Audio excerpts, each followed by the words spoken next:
Bonsoir à tous. Donc, on va attendre un tout petit peu que vous arriviez pour commencer la conférence.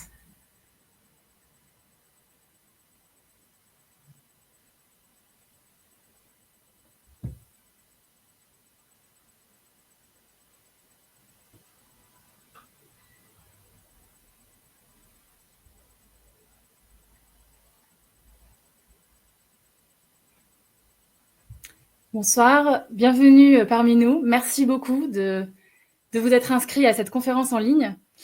Donc, je vais me présenter. Je suis Claire-Marie Casté. Je suis responsable de la communication digitale pour Alliance Vita. Merci Tugdual Derville d'être parmi nous pour dépiéger le débat sur la fin de vie. Tugdual, vous êtes le porte-parole d'Alliance Vita.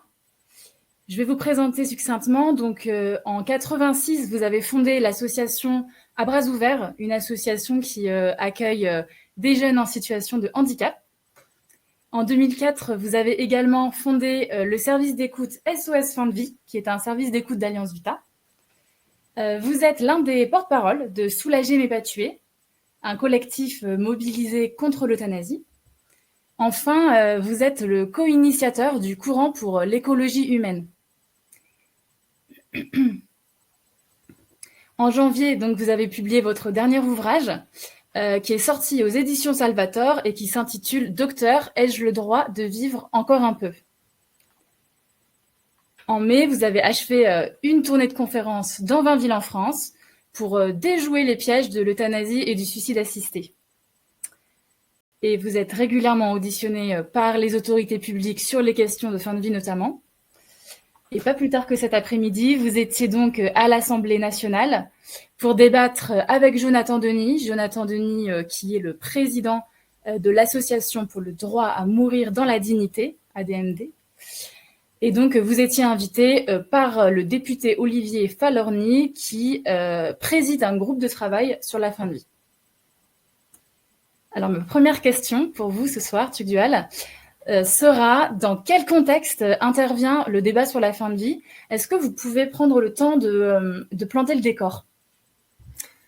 Bonsoir à tous, bonsoir Claire-Marie. Oui, c'est un décor, disons, qui est assez lourd finalement. D'abord parce que nous sommes des mortels, nous allons tous mourir.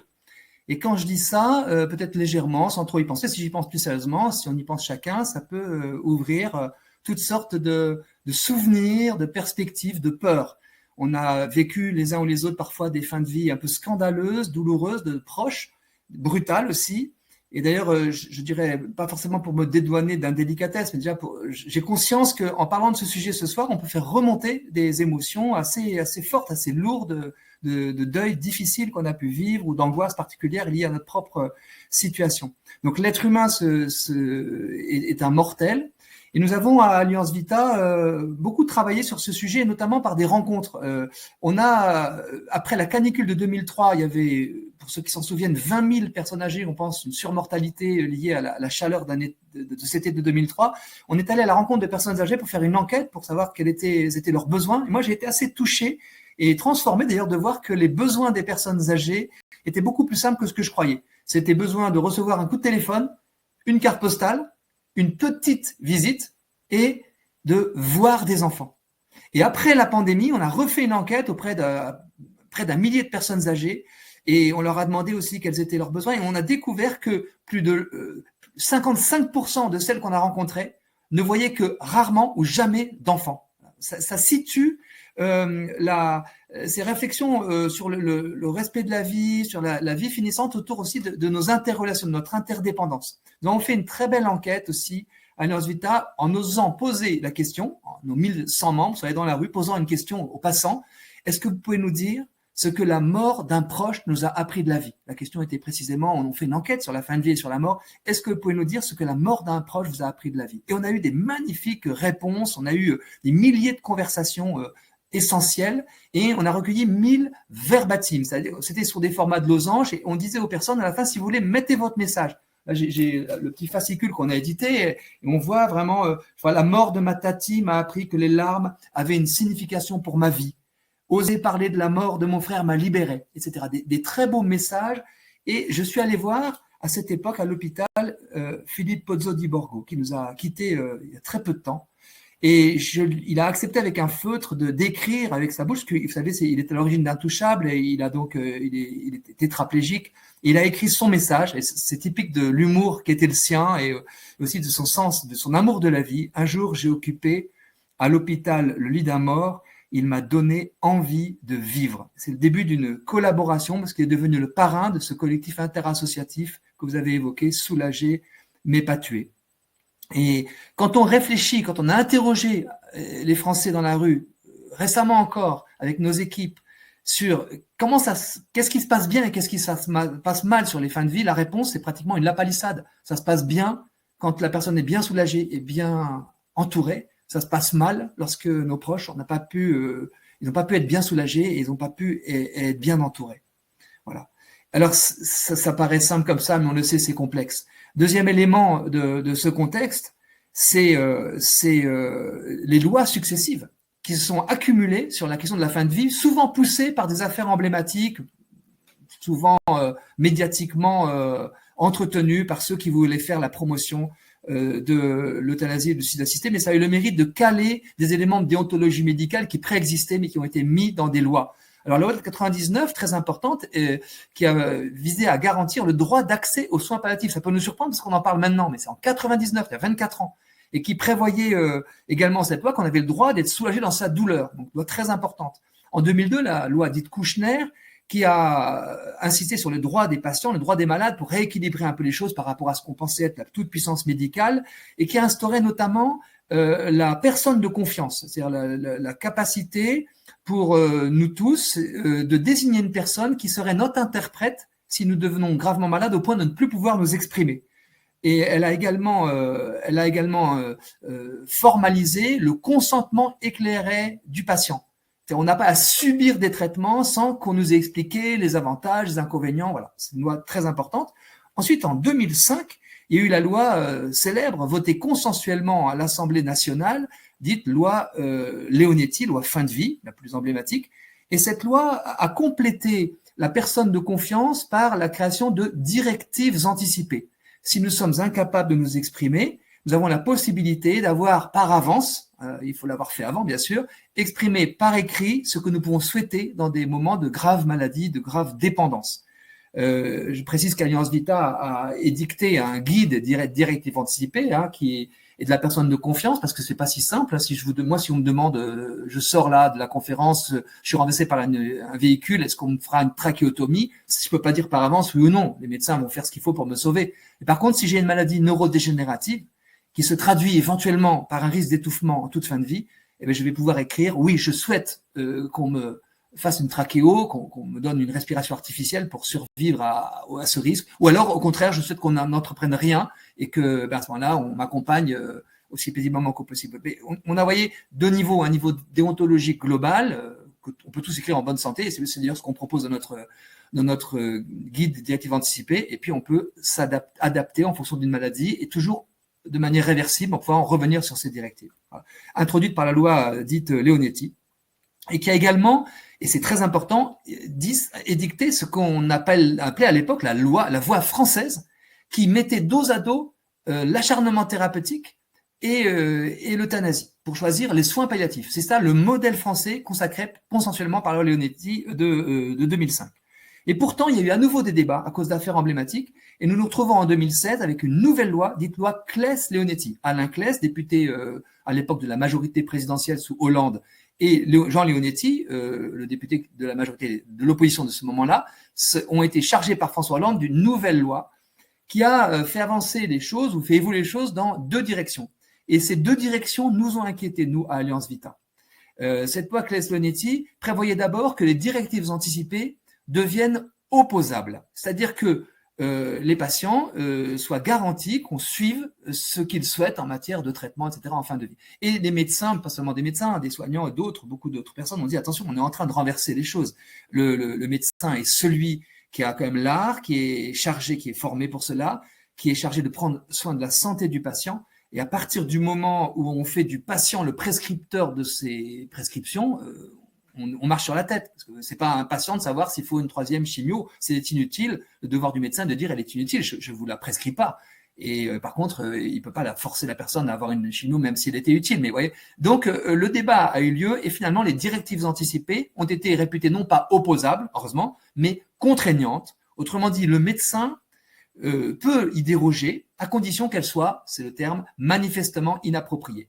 Et il le fait de manière collégiale. Bon, ça nous a rassurés. Et puis le deuxième point qui nous a inquiétés, et c'est cette fameuse, je pense qu'on beaucoup s'en souviennent, cette fameuse institution d'un droit à la sédation profonde et continue jusqu'au décès. L'idée qu'on puisse avoir le droit de dormir avant de mourir ou de mourir en redormant, disait à l'époque Jean Leonetti. Et si nous ne sommes pas opposés à la sédation, à différents types de sédation, c'est-à-dire le fait d'anesthésier une personne qui a des souffrances physiques ou éventuellement psychiques réfractaires en toute fin de vie, ou alors de manière proportionnée, réversible, ce qui est l'essentiel des cas. C'est-à-dire on va endormir la personne. J'avais un oncologue hier au téléphone qui me dit ça marche très bien, on endort la personne pendant la nuit, ça la repose, elle a moins, et puis le jour, on enlève un peu, on enlève tout ce qui endort pour qu'elle puisse être en relation avec ses proches. Donc, en général, c'est ce qu'on fait. Mais là, c'était une sédation profonde et contenue jusqu'au décès. Et nous avons dit, attention, quelle est l'intention? Parce que si l'intention est de provoquer la mort et non pas de soulager, eh bien, à ce moment-là, ça devient une forme d'euthanasie masquée.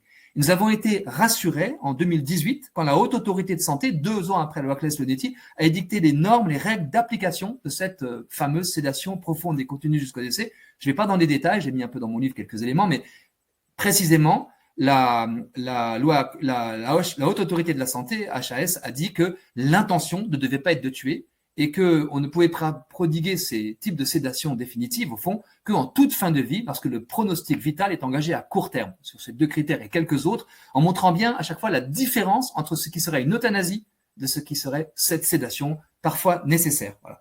Et donc, on a plutôt été rassurés, même si l'application de ce type de loi peut aboutir à des abus. Hein. Il peut y avoir des personnes qui utilisent ce type de sédation en n'appliquant pas les directives de la Haute Autorité de la Santé, mais ça serait une forme de transgression.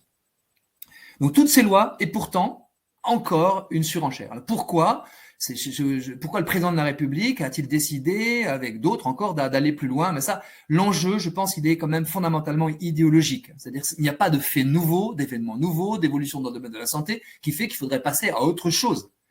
Et d'ailleurs, nous, on a été convoqués par Agnès Firmin-Lebaudot, ministre chargée du processus de la loi fin de vie actuellement, avant la Convention citoyenne.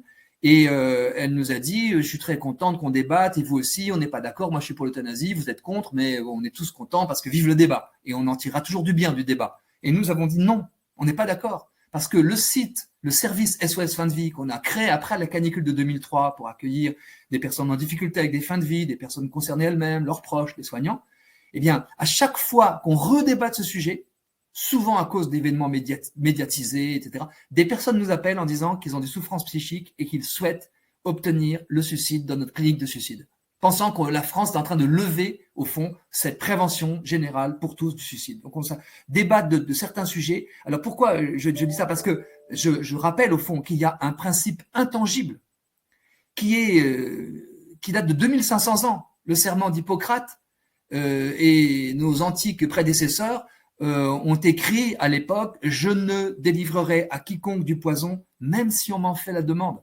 Grande sagesse, parce que le soignant, le médecin de l'époque qui a les produits, aujourd'hui on dirait les molécules, qui est en bonne santé, il a son patient et il sait très bien qu'il a un risque de toute puissance. Retenez-moi où je fais un malheur. Hein. Si par hasard on donne aux soignants dans son éthique la possibilité de donner la mort, il y a un grand risque qu'on mélange médecin et empoisonneur. Et donc c'est pour bien différencier ces 2 métiers, pardon de l'expression, que depuis bien longtemps, les soignants se protègent eux-mêmes dans leur déontologie en s'interdisant de tuer. Et ce qui laisse la place à toute la créativité médicinale, mais sans faire du médecin un empoisonneur.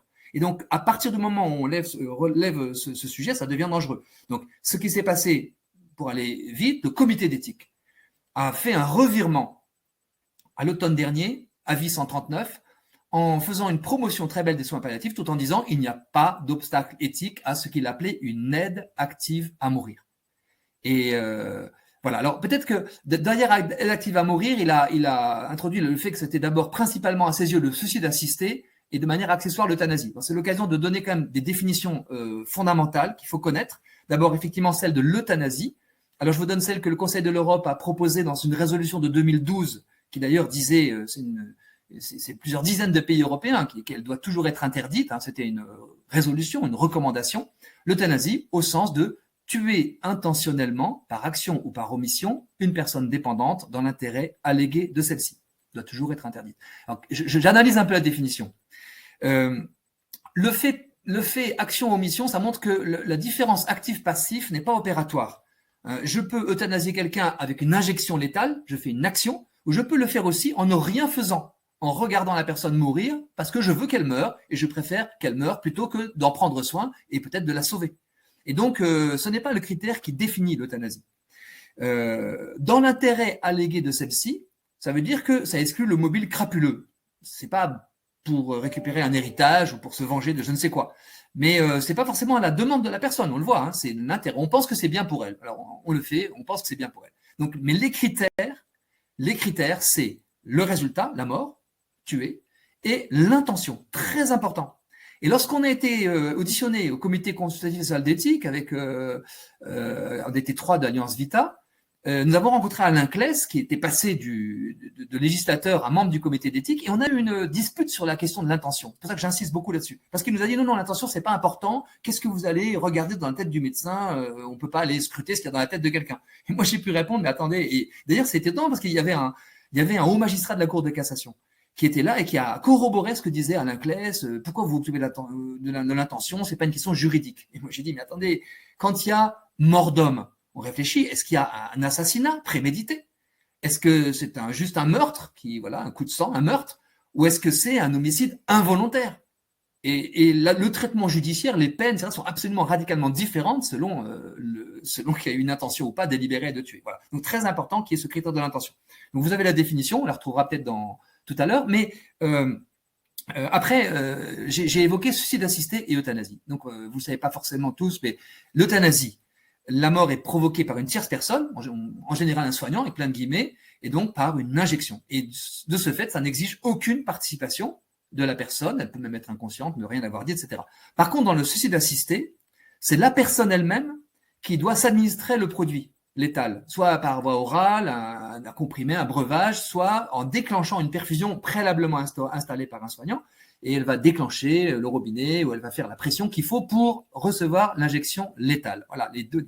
Et d'ailleurs, nous avons noté que le comité d'éthique, dans son avis 139, plaide principalement, je l'ai dit, pour le suicide assisté, mais il ajoute un truc derrière qui est très important de connaître pour ceux qui voudraient peut-être se réfugier dans le suicide assisté et pour éviter l'euthanasie. Il dit, mais si on légalise le suicide assisté en France, il faudra que pour les personnes, en raison du principe d'égalité qui est sacré dans notre République, il faudra que pour les personnes totalement dépendantes, on puisse donner accès à une exception d'euthanasie, à une forme d'euthanasie. On voit bien l'articulation des deux en raison d'un principe d'égalité. Voilà.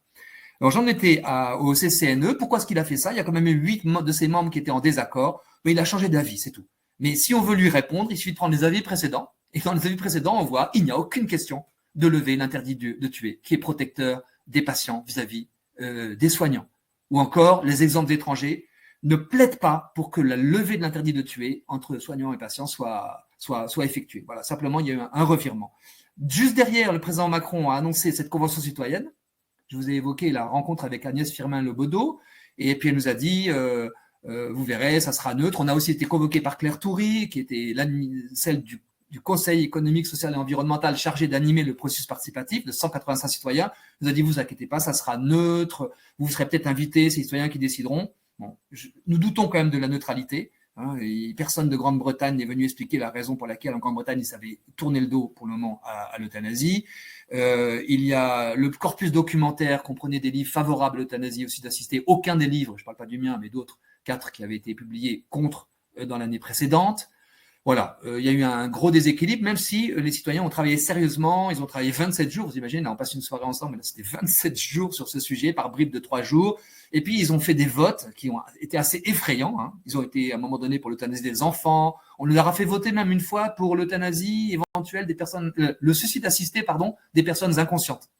Et ce qui est une absurdité par rapport à ce que je vous ai raconté de la définition du suicide assisté. Bon, après, ils s'en sont excusés. Et finalement, 3/4 de ces 185 citoyens ont voté en faveur de ce qui, en reprenant la formule du comité d'éthique, qui est un cache-misère, au fond, un cache-mot MAUX, des mots que n'aime pas le président de la République, pour une aide active à mourir, sans s'entendre du tout sur les modalités. Alors là, c'était très varié. Est-ce que les personnes Alzheimer, les personnes malades psychiques, les enfants, ça a été très varié sur les modalités et ça laisse un peu le champ libre au gouvernement. Le président de la République avait précisé, pour ne pas tomber dans les scandales qu'il y a eu après la Convention climat, qu'il ne se sentirait pas tenu par les résultats de la Convention citoyenne. Mais par contre, il a annoncé tout de suite qu'il y aurait un projet de loi fin de vie pour un modèle français avant la fin de l'été. Alors ça nous amène peut-être à la fin de l'été à d'autres choses. Est-ce que ça va se faire ou pas? En tout cas, les feux sont extrêmement rouges. Nous sommes très inquiets. Un dernier mot sur la question de la Convention citoyenne. En fait, nous nous sommes dit, mais il y a une dérive populiste au fond. On demande à des personnes en bonne santé qu'est-ce qu'ils pensent de ce qui adviendrait en cas de grande dépendance, de mauvaise santé. Et beaucoup de personnes spontanément disent plutôt mourir que ça. Même si j'y reviendrai peut-être en situation, on a souvent un avis bien différent. Voilà. On regrette beaucoup, nous, qu'on ait traité ce sujet de manière finalement entre bien portants, même si quelques-uns, on s'est allé voir en soins palliatifs, globalement, il n'y avait pas vraiment une vraie compétence et donc on est inquiet. Merci beaucoup, Tugdual. Une petite parenthèse pour tous ceux qui nous ont rejoints. Vous pouvez poser vos questions dans le chat qui est mis à votre disposition. Alors, les questions sont en privé. Donc, vous ne verrez pas les questions des uns et des autres. Mais à la fin, voilà, vous aurez un temps de questions. Donc, n'hésitez pas à poser les questions dans ce chat. Tugdual, en fait, en 2012, vous sortiez déjà un livre que vous avez intitulé « La bataille de l'euthanasie, les 7 affaires qui ont bouleversé la France ». Alors, comment se fait-il que l'euthanasie n'ait pas déjà été légalisée en France, au fond? C'est vrai qu'on peut s'en étonner. À l'époque, vous vous souvenez, pour ceux qui se souviennent du jeune pompier volontaire Vincent Humbert, tout le monde encourageait sa mère qui est passée à l'acte, la félicité. Tout à l'heure encore, Jonathan Denis a fait référence à Marie Humbert en l'instant comme une mère courage. Et au fond, si ça n'est pas passé, parce que nous pensions à l'époque qu'il y avait une telle pression que ça risquait de passer, c'est je pense pour 2 raisons. D'une certaine manière, la responsabilité des politiques. Parce qu'une chose est d'appeler à des mutations, des changements radicaux quand on est de l'opposition, quand on n'est pas en responsabilité exécutive. Une chose est quand on est chargé de lever un tel interdit, et ça change tout. Manuel Valls avait fait une proposition de loi, avait co-signé une proposition de loi extrêmement transgressive. Devenu Premier ministre, il n'a pas été plus loin. Et nous espérons d'ailleurs encore, quand on voit aujourd'hui, les hésitations de certains, Agnès Buzyn, François Bayrou, l'actuel ministre de la Santé qui a l'air assez hostile, a fait une tribune pratiquement hostile à l'euthanasie. Nous espérons il y a un mot pour dire ça, mais je le trouve pas. Que les politiques se reprennent au fond, au pied du mur. Hein. Et puis il y a une deuxième raison qui vous échappera certainement pas, c'est les soignants qui sont quand même les plus concernés. Vous connaissez peut-être l'allégorie de l'omelette au lard. Dans l'omelette au lard, vous avez la poule et le cochon qui sont impliqués assez différemment. Il y en a une qui donne quelque chose et l'autre, il pète sa personne. Vous voyez ce que je veux dire? Et dans l'euthanasie, au fond, les soignants, ils sont impliqués au premier chef. On leur demande de transgresser une loi immémorielle qui concerne leur déontologie. Et d'ailleurs, vous avez vu que 800 000 soignants, au travers de 13 organisations syndicales et professionnelles, ont coécrit une tribune qui s'intitule « Tuer n'est pas un soin ». Je pense que devant aussi la fronde des soignants qui sont à la fois de soins palliatifs, de réanimation, des gériatres, des infirmiers, des grandes organisations comme ça, eh bien, on se rend compte que c'est un sujet sur lequel il y a un énorme risque de bousculer, de déséquilibrer un système hospitalier lui-même en grande crise. Donc, c'est peut-être pour cela que jusqu'à maintenant encore, on a échappé à ce qui semblait parfois inéluctable. Merci beaucoup. On va rentrer un peu plus dans le contenu de votre livre, Docteur, ai-je le droit de vivre encore un peu? Alors, on ne va pas dévoiler dans son intégralité son contenu, mais bien sûr, il restera des éléments à découvrir. Simplement, est-ce que vous pouvez expliciter le titre de votre livre, Docteur, ai-je le droit de vivre encore un peu? Oui, c'est une rencontre qui m'a beaucoup marqué dans un congrès international. Il y avait 2 médecins, avec moi on était 3. Et un médecin africain qui nous engueulait pratiquement en disant « Mais qu'est-ce que vous faites, vous, en Occident, qu'est-ce que vous faites de vos vieux ?» Voilà. Et puis, juste en réponse, ce médecin belge qui a pris un air vraiment triste et qui a dit « Mais c'est vrai, moi, tu sais, il y a un patient qui était malade, mais des pluripathologies, pas du tout en fin de vie, qui avait été convaincu par ses enfants de demander l'euthanasie. Et la première question qu'il m'a posée quand on s'est retrouvé face à face dans mon bureau, c'est: Docteur, est-ce que vous croyez que j'ai le droit de vivre encore un peu? Et donc derrière, pour moi, c'est emblématique de ces lois qu'on prétend de liberté, de droit, et qui se transforment très vite en intrusion d'une question extrêmement cruelle qui est liée au droit ou pas finalement de poursuivre, puisque la loi prévoit que dans telle ou telle situation, la personne peut mourir. Voilà le sens du titre. Alors, dans la première partie de votre livre, justement, vous déconstruisez les trois arguments des promoteurs de l'euthanasie qui sont arrivés tour à tour dans le débat sur la fin de vie. Est-ce que vous pouvez nous en parler de ces trois arguments? Oui, ils sont arrivés finalement chronologiquement, effectivement. 1, la souffrance. 2, la dignité. 3, la liberté. Alors, la souffrance, et ça a été redit encore aujourd'hui à l'Assemblée, c'est les gens, s'ils souffrent trop, ils doivent avoir le droit d'être soulagés et au fond d'obtenir la mort. Alors, il y a 2 types de souffrance. Il y a d'abord la douleur physique, et il faut reconnaître que quand on souffre physiquement, on peut avoir on préférait la mort à la vie. Et nous, je me souviens d'une dame qui nous disait, on l'avait enregistré dans un centre de soins palliatifs, dans un reportage de Vita, elle disait avec un grand sourire, comme ça, tout épanoui: j'avais envie de mourir. Et puis elle expliquait qu'elle est arrivée en position fétale, toute recroquevillée sur elle-même, elle n'était pas prise en compte sur le plan de la douleur. On a fait heureusement des progrès considérables, la morphine, mais pas seulement, les grilles d'auto-évaluation, des pompes pour ajuster les besoins, la compréhension des signes de la douleur chez l'enfant qui ne peut pas s'exprimer ou la personne qui ne peut pas plus s'exprimer. Donc d'énormes progrès ont été faits, mais quand même, on manque encore de moyens. Et on doit encore progresser. J'ai été auditionné à l'Assemblée nationale à côté du professeur Perrault il y a quelques années, qui est un grand spécialiste de la lutte contre la douleur et qui disait vraiment il y a pas de douleur inexplicable et c'est un scandale qu'on continue de négliger, de ne pas prendre assez au sérieux la douleur physique. Il considère encore maintenant que les centres antidouleurs ont des listes d'attente qui sont trop longues et ça laisse des gens dans des douleurs chroniques sans vraiment être pris en compte suffisamment. Et donc là, il y a un enjeu majeur. Je dois dire que moi, j'ai été opéré 5 fois du genou, donc c'est une petite expérience qui n'est pas celle de fin de vie, hein, et ça a très bien marché. Mais mon chirurgien me disait: mais vous, Monsieur Derville, vous êtes un intellectuel, hein, votre douleur, c'est dans la tête. Et je lui dis: non, c'est dans le genou. Et il faisait ça aussi avec d'autres. J'ai remarqué que, comme à l'époque je faisais du conseil dans le domaine sanitaire, je lui ai dit: non, mais vous pouvez pas faire ça. Vous pouvez être un très bon chirurgien, mais il faut aussi prendre en compte la douleur des patients en post-opératoire. J'ai remarqué aussi que quand ma femme me tenait la main, j'avais moins mal. Et une présence, l'humour, il y a beaucoup d'analgésiques complémentaires qui peuvent aussi diminuer parfois les analgésiques, mais voilà. En tout cas, ça serait un vrai scandale qu'une personne soit euthanasiée en raison de sa douleur physique. Un scandale. Dans le pire des cas, il y a la possibilité d'une sédation proportionnée, en ultime fin de vie éventuellement continue, mais voilà, une sédation proportionnée, toutes sortes de moyens pour éviter qu'on en arrive là, ça serait un scandale.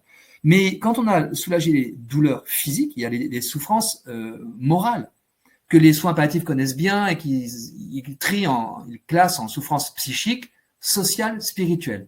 Psychique, c'est le fait qu'on va mourir, que c'est rien que quand je vous l'ai dit tout à l'heure, si on y réfléchit, c'est angoissant, on a de l'expérience de proches, etc. Donc autour de la mort, c'est du grave, hein. C'est du grave, c'est du sérieux, et il y a des souffrances à prendre en compte, à écouter. Souffrance sociale, c'est lié au fait qu'on a des détachements à avoir, des choses à régler avec des proches, des questions d'héritage parfois, des paroles à se donner, peut-être des pardons ou des je t'aime à se dire, des gens qu'on attend, qu'on a envie de revoir, des choses à finir, des choses à léguer, à laisser. Et tout ça, ça nécessite aussi d'être bien écouté parce qu'il y a des gens qui sont extrêmement douloureux à cause de choses qui ne sont pas réglées.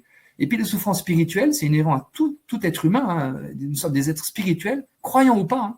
C'est la question du sens. On a besoin de donner un sens aux choses. Moi, j'aime beaucoup Viktor Frankl, qui est un psychiatre autrichien, qui est un inventeur de la logothérapie. En substance, il dit, Freud nous a dit, nous sommes mus par nos pulsions sexuelles. Bon, c'est vrai, on est tous vivants grâce à ça, c'est très beau, mais c'est un peu peut-être réducteur, peut-être même je le réduis un peu en disant ça. Adler, un autre grand psychiatre, dit que nous sommes mus par notre instinct de puissance. Alors, c'est sûrement vrai, ça fait beaucoup de choses, beaucoup de bien, beaucoup d'ambition, mais c'est aussi réducteur. Et Frankl a vécu en camp de concentration, il a perdu toute sa famille, sa femme dans un autre camp. Il a observé comment les gens survivaient et il a déduit que non, l'être humain a besoin de donner un sens à sa vie. Et il dit qu'il y a 3 manières de donner un sens à sa vie. Il y en a 2 que je vous épargne, vous le trouverez sur Internet, c'est facile, il a inventé la logothérapie, pour trouver ça facilement, vous le trouverez. Mais la troisième, qui est estimée la plus emblématique, la plus significative de l'être humain, la plus belle, je pense, d'après lui, c'est vivre dignement les souffrances inévitables. Il dit bien vivre dignement les souffrances inévitables. Donc ça exclut le dolorisme, hein. C'est pas une question de se vautrer. Parfois on me dit, Monsieur Derville, vous aimez souffrir, souffrez, si c'est libre à vous, nous ne voulons pas. Je dis non, moi je veux pas souffrir. Mais la vie est faite de souffrance. Si là, le nombre qu'on est, on mettait en paquet toutes les peines, les deuils, les déceptions, les drames, les séparations, les douleurs physiques, psychiques, tout ce qu'on a déjà enduré, ça serait énorme pour chacun, énorme pour la totalité. Et pourtant, on continue à rire, à plaisanter, à aimer les jolies fleurs, ou les paysages, ou les voyages, je ne sais quoi encore. Et donc, c'est vrai qu'il y aurait, je dis ça parce que sur le plan pédagogique, ça me paraît vraiment très important, il y aurait vraiment l'immense abus de penser qu'il y a d'un côté le bonheur, le bien-être, la joie, et de l'autre, il y aurait l'épreuve, le malheur, la souffrance. Deux choses séparées. En réalité, elles sont très souvent simultanées. Et je dois dire que je l'ai vécu encore récemment en accompagnant un de mes amis pendant 6 mois d'une très grave maladie jusqu'à sa mort, avec bien sûr tous ceux qui étaient autour de lui. Et j'ai été frappé à la fois de voir qu'à chaque rencontre, j'avais de la jubilation pour la qualité de ce qu'il vivait dans cette maladie, dans cette gravité, dans ces échanges amicaux, dans la profondeur de ce qu'il vivait, vraiment quelque chose d'extraordinaire à goûter. Et une grande peine, une grande tristesse de cette épreuve qui allait risquer et qui a fini par aboutir à la mort. Donc c'est souvent simultané. Mais c'est vrai dans d'autres domaines, dans le sport, on souffre beaucoup et on peut avoir beaucoup de joie aussi. Les jeunes le savent parfaitement, ceux qui grimpent des montagnes, ceux qui font des marathons ou autre chose. Voilà, douleur et joie peuvent être compatibles, sont souvent simultanés. Et donc c'est très important de ne pas vendre, et je ne vais pas vendre une mort totalement paisible. Cependant, soulager les souffrances psychiques, c'est possible. Et aussi par la présence, par l'attitude bienveillante, par l'écoute, voilà, pour vraiment écouter ses souffrances, écouter ses peines. Et le refus du passage à l'acte, ça permet justement à toutes ces souffrances de s'exprimer.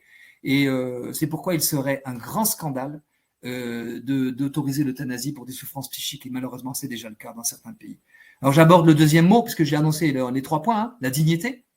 Vous le savez, c'est l'association pour le droit de mourir dans la dignité, qui a promu le plus l'euthanasie en France. Et là, synthétiquement, il y a 2 conceptions antinomiques de la dignité. Une conception qui estime que je suis maître de ma dignité, je mets la barre là où je veux. Henri Caillavet disait moi, je suis un être libre, c'est à moi de définir la barre de ma dignité. À partir du moment où je suis plus digne de vivre, c'est à moi de le décider. Voilà. Ça paraît attrayant. De l'autre côté, il y a une vision, on pourrait dire ontologique, la dignité est un propre de l'homme. Personne ne peut la perdre, ni le plus dépendant, ni le plus criminel. C'est un des propres de l'homme. L'homme se caractérise par sa dignité.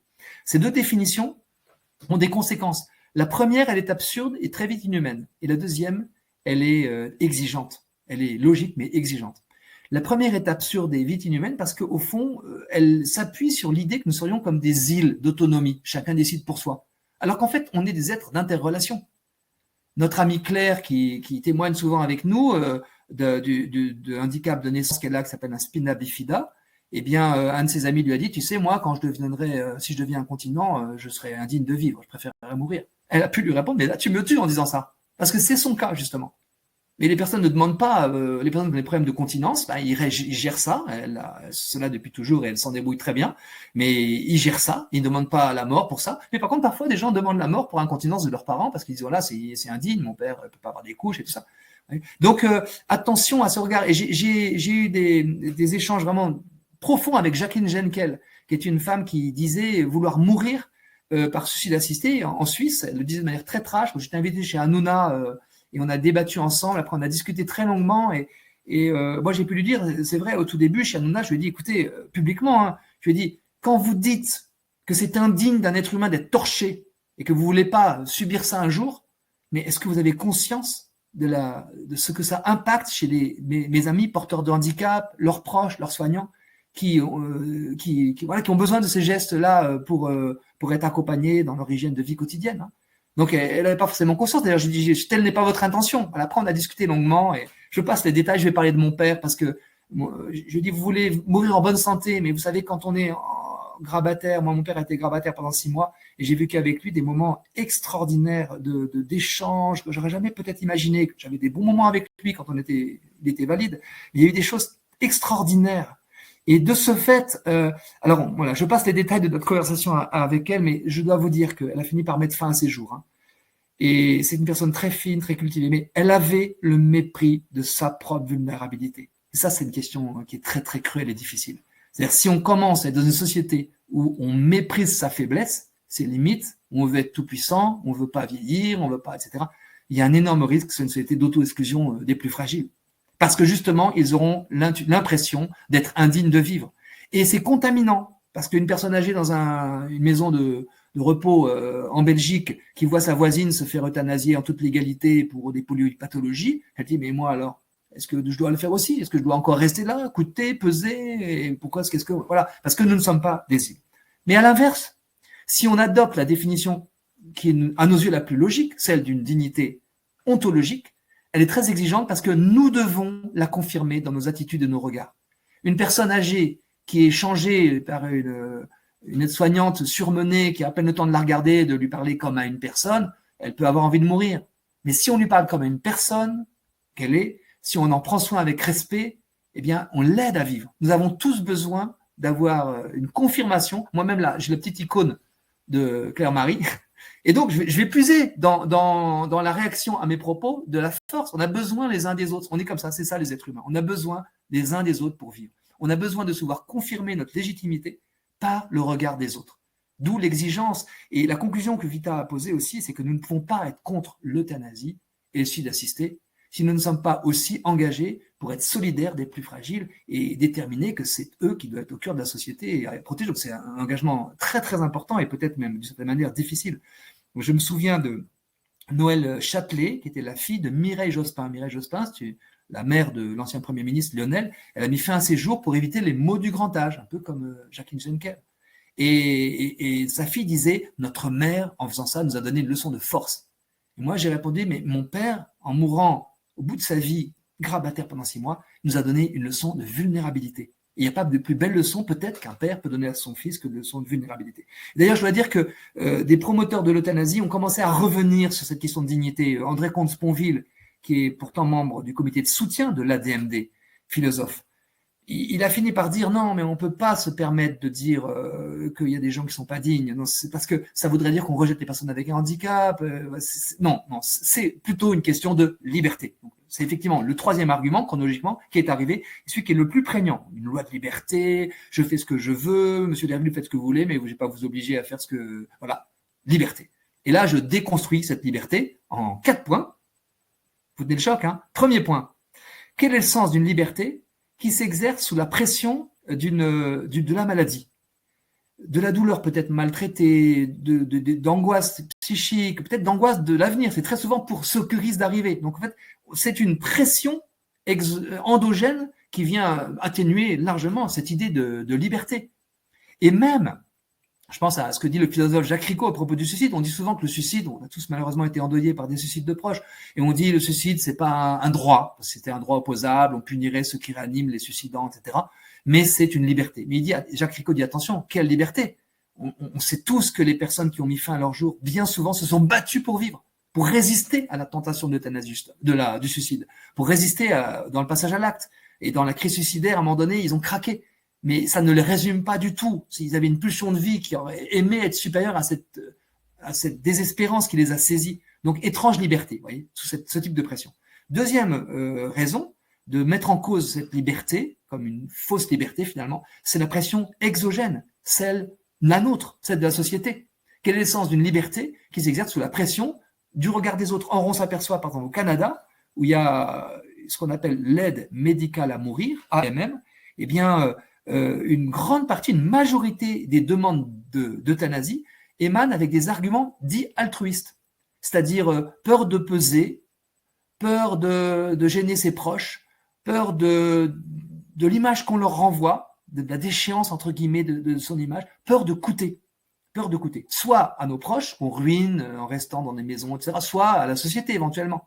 Et c'est pas totalement un argument absurde quand on voit, par exemple, André Comte-Sponville lui-même a très clairement exprimé, dans un argument qu'il estime être le plus glauque, mais quand même un vrai argument à ses yeux, il a dit, j'ai discuté avec un médecin, on coûte aussi cher à la Sécu dans les 6 derniers mois de sa vie que dans le reste de son existence. Voilà. Alors, quand on réfléchit à ça, je m'arrête un instant, on respire, on dit 6 mois. 6 mois, mais alors, moi, je fais quoi?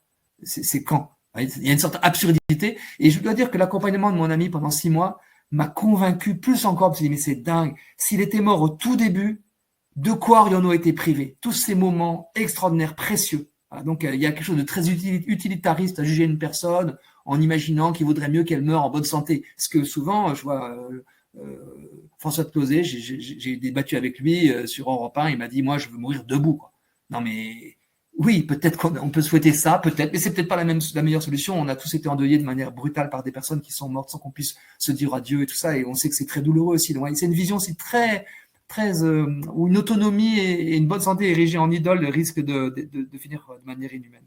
Et puis la troisième raison, oui, la pression, donc la pression intérieure, la pression extérieure. La troisième raison, la plus philosophique, c'est cette notion de reste à vivre.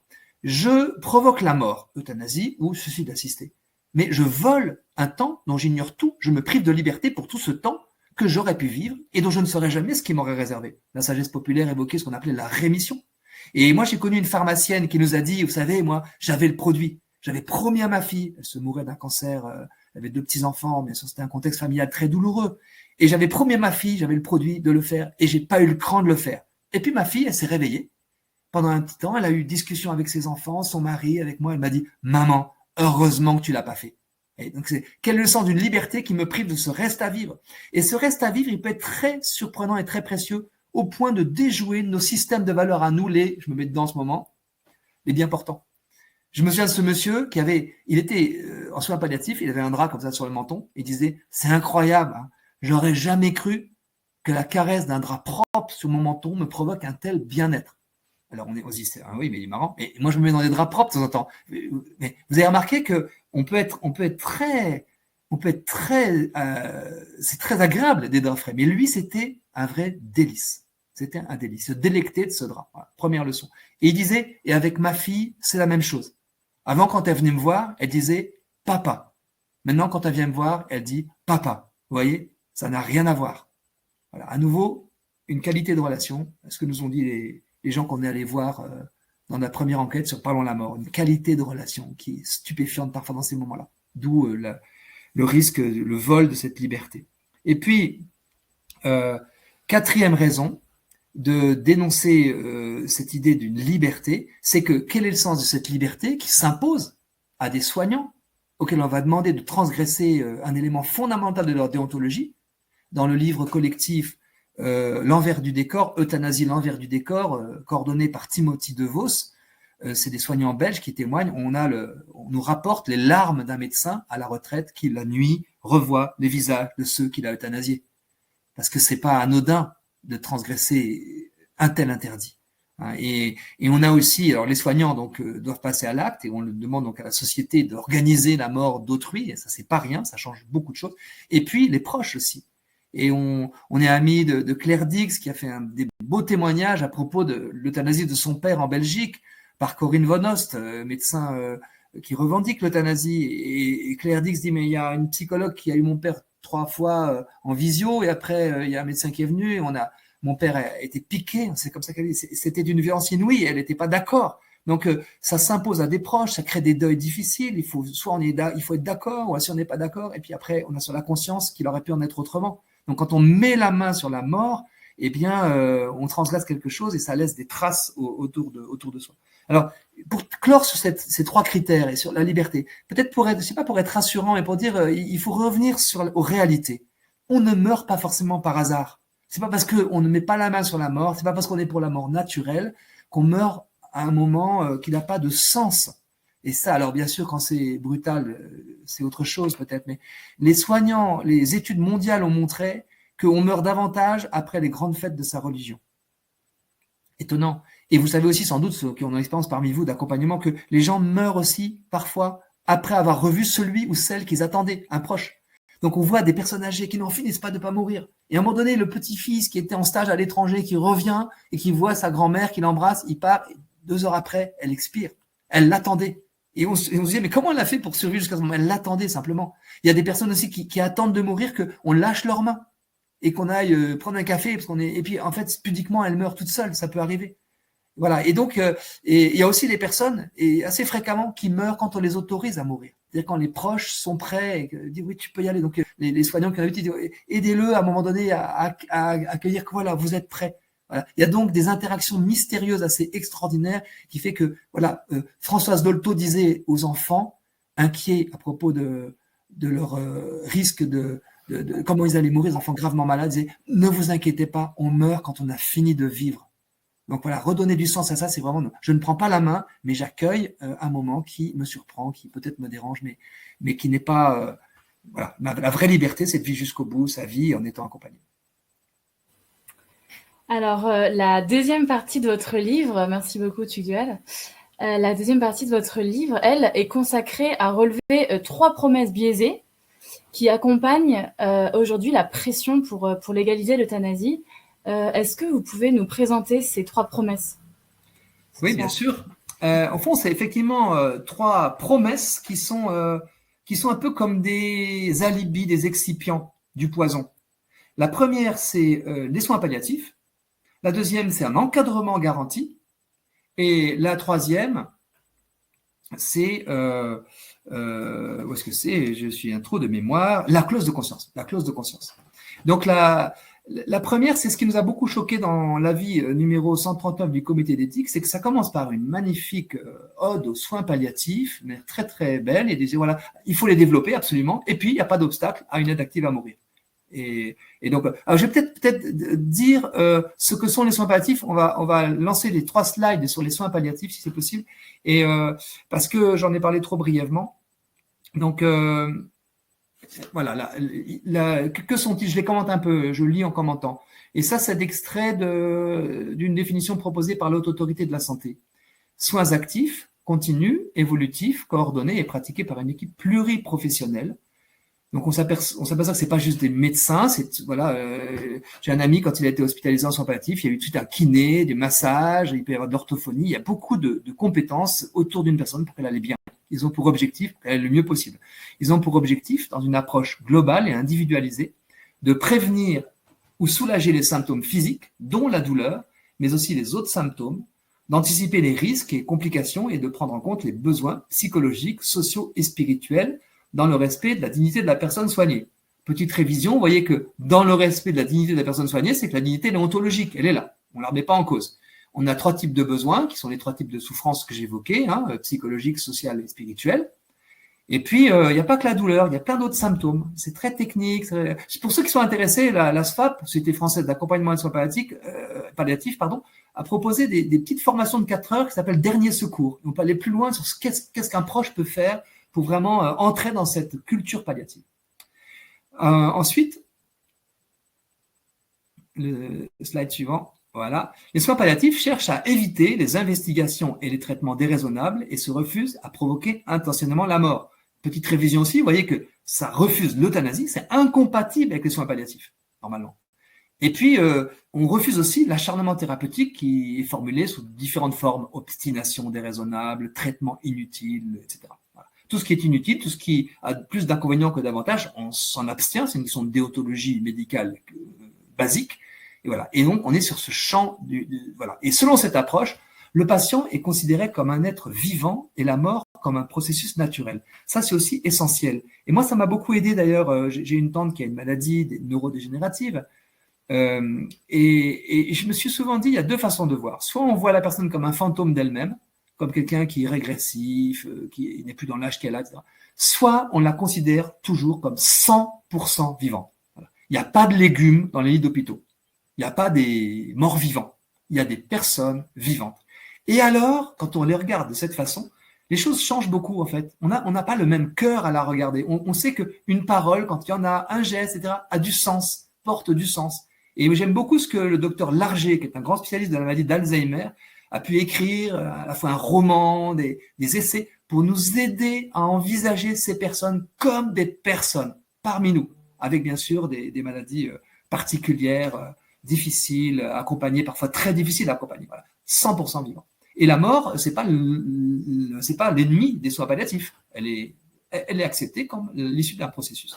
Et puis enfin, 3e stade, les soins palliatifs s'adressent aux personnes atteintes de graves maladies il faut qu'on recule d'un cran, voilà, évolutive ou mettant en jeu le pronostic vital ou en phase avancée et terminale, ainsi qu'à leur famille et à leurs proches. Là, vous voyez que c'est pas forcément des gens qui vont mourir. Hein. Bien sûr, quand on est alerté de l'entrée d'un ami en soins palliatifs, vous voyez, vous avez eu ça, hein, c'est oups, on se dit, bon. Mais il y a des personnes qui y vont pour des séjours de répit, pour rééquilibrer des traitements complexes, etc. Et puis qui après vont peut-être à domicile où ils mourront, bien reviendront un moment en soins palliatifs. La plupart quand même vont finir leur vie en soins palliatifs.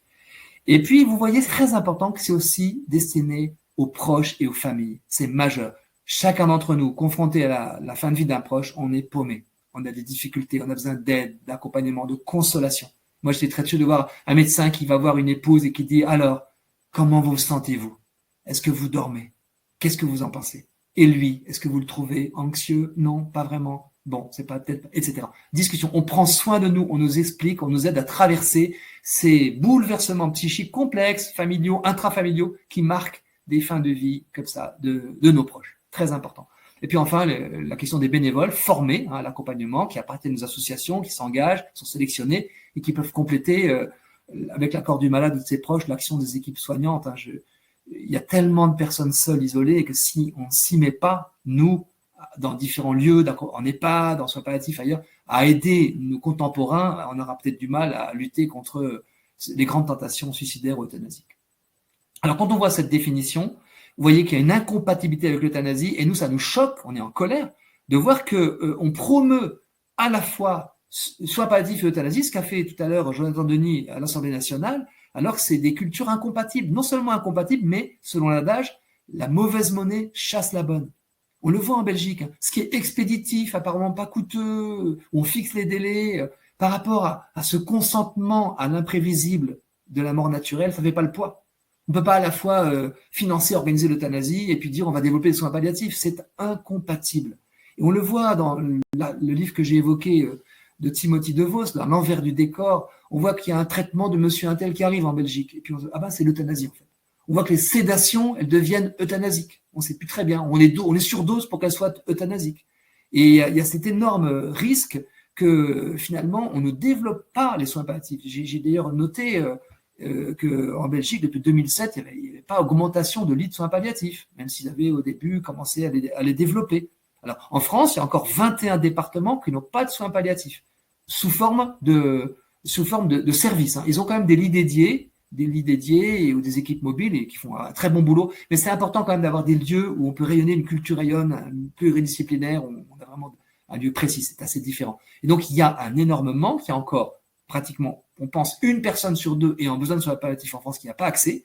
Donc, l'urgence, c'est de les développer et de ne pas utiliser une nouvelle promesse de développement des soins palliatifs comme excipient d'un poison que serait l'euthanasie ou le suicide assisté.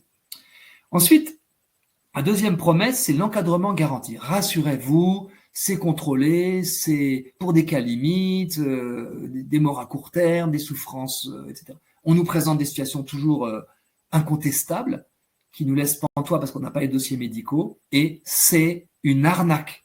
C'est un leurre.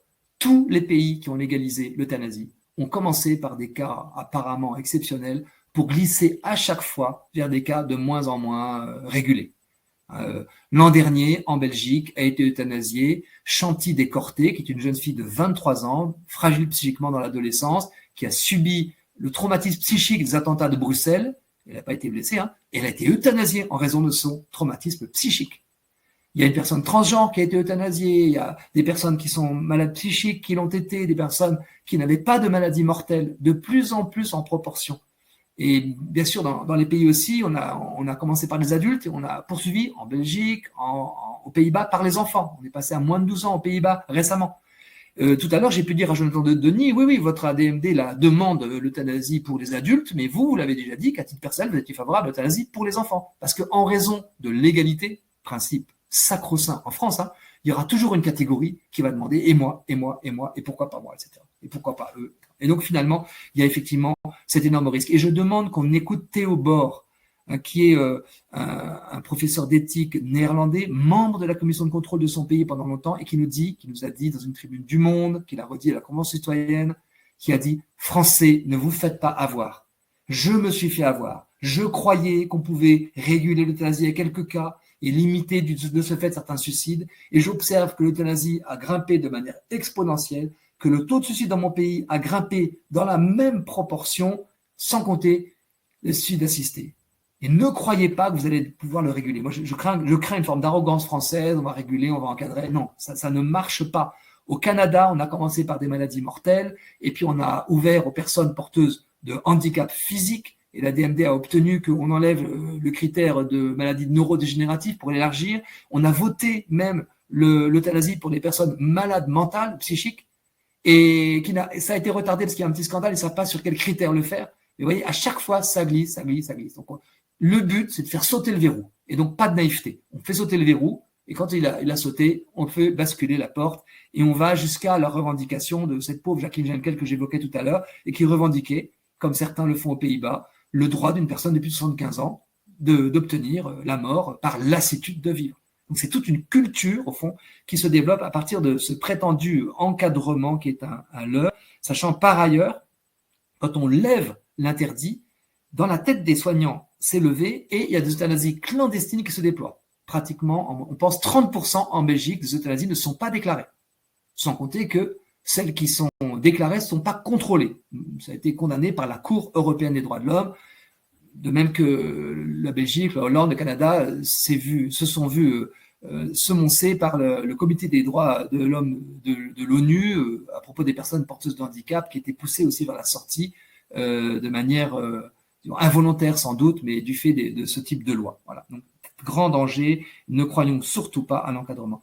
Et enfin, plus brièvement, la clause de conscience. Et là, vous l'avez vu, les éléments de langage du gouvernement, c'est toujours la même chose, c'est bon, on fait l'euthanasie, mais rassurez-vous, il y aura la clause de conscience, parce qu'ils connaissent, ils ont vu les 800 000 soignants, donc ils ne seront pas obligés de le faire. Et en pratique, ça ne marche pas. Partout où il y a une clause de conscience, elle est attaquée. Ceux qui rêvent d'une clause de conscience institutionnelle pour protéger l'institution de l'euthanasie, eh bien, on s'aperçoit que ça ne marche pas. Au Canada, un centre de soins palliatifs a dû fermer parce qu'on a fermé les subventions parce qu'ils n'acceptaient pas de faire l'AMM. En Belgique, des institutions congréganistes sont en grande difficulté parce que désormais, elles sont obligées d'accueillir en leur sein la pratique de l'euthanasie. Et entre deux soignants, il y a, qui l'acceptent ou pas, il y a des tensions inévitables. Il y a ceux qui disent, tu fais le sale boulot, tu me laisses faire le sale boulot, donc des tensions très fortes.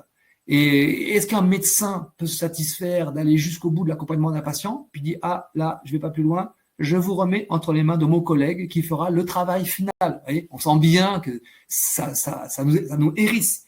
Et donc, cette clause de conscience, bien sûr, elle est nécessaire. C'est même un devoir de l'exercer, quand bien même elle ne serait même pas légale.